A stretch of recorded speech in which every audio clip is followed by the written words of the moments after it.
అందరికీ నమస్కారం. Rama's mythic vibes ఛానల్కి స్వాగతం. అందరూ బాగుండాలి, అందులో మనం ఉండాలి. మా ఛానల్ని సబ్స్క్రైబ్ చేసిన అందరికీ కూడా నా హృదయపూర్వక ధన్యవాదాలు. ఈరోజు మనం చెప్పుకోబోయేటువంటి కథ తెలివి తక్కువ రాజు. అనగా ఒక అరణ్యంలో రకరకాల పక్షులు, జంతువులు నివసించేవి. అయితే వాటికి రాజు లేడు. తమకు ఒక నాయకుడు అంటూ ఉంటే బాగుంటుందని భావించిన ఆ జంతువులు ఒక రాజును ఎంచుకోవడానికి సమావేశమయ్యాయి. ఎవరిని రాజుగా ఎన్నుకోవాలి అని అందరూ చర్చలు చేస్తూ ఉన్నారు. ఎవ్వరికీ ఏమీ అర్థం కాలేదు. ఇంతలో అక్కడికి ఒక కోతి వచ్చింది. తన విచిత్రమైన హావభావాలతో నాట్యం చేసింది. ఆ నాట్యం చూసిన జంతువులన్నీ కడుపుబ్బా నవ్వాయి. కోతి చేష్టలకు ముచ్చటపడ్డ ఆ జంతువులు దాన్ని తమ రాజుగా ఎన్నుకున్నాయి. ఇదంతా నక్కకు నచ్చలేదు. రాజనేవాడికి కొన్ని లక్షణాలు ఉంటాయి. బుద్ధిలో, బలంలో అందరినీ మించిన వాడే ఉండాలి. అలాగే అందరినీ ముందుకు నడిపించేవాడే ఉండాలి.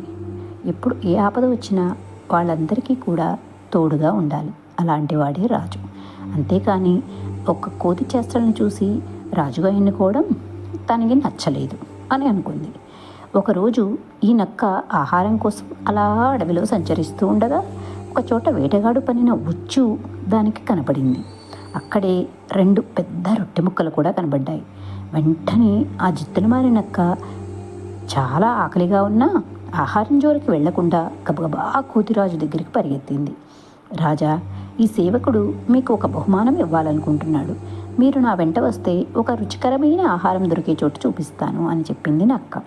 కోతి సంతోషంగా నక్క వెంట వెళ్ళింది. నక్క కోతిని ఆ ఉచ్చు దగ్గరికి తీసుకుని వెళ్ళి, ఇదిగో రాజా, ఈ రొట్టె ముక్క మీదే.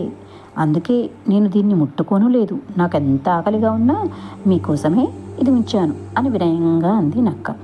వెనక ముందు ఆలోచించకుండా ఆ కోతి ఒక్క గెంతులో ముందుకు దూకింది. అమాయకంగా వేటగాడి ఉచ్చులో చిక్కుకుపోయింది, మరణించింది. ఈ కథ విన్నారు కదా. రాజనేవాడికి బుద్ధి, బలం, ముందు చూపు, ఏది మంచి ఏది చెడు అని తెలుసుకోగలిగినటువంటి విచక్షణ. అంతేకాని నక్క ఆకలేస్తుంది పాపం, దానికి నేను తినకుండా నీకు ఇస్తున్నాను అంటే కనీసం అప్పుడైనా కానీ పద ఇద్దరం పోదామని లేదు. అది వెనక ముందు ఆలోచించకుండా అంతా నాకే కావాలి అన్న స్వార్థంతో ముందుకు దూకింది. కానీ ఇవి నాయకుల లక్షణాలు కాదు. రాజనేవాడికి కొంచెం తెలివితేటలు ఉండాలి కదా. కథలోని నీతి ఏమిటో మెసేజ్ చేయండి చూద్దాం. ఇది ఈరోజు కదా. అందరికీ నమస్కారం. Please like, subscribe my channel Rama's mythic vibes. అందరూ బాగుండాలి, అందులో మనం ఉండాలి. నమస్కారం.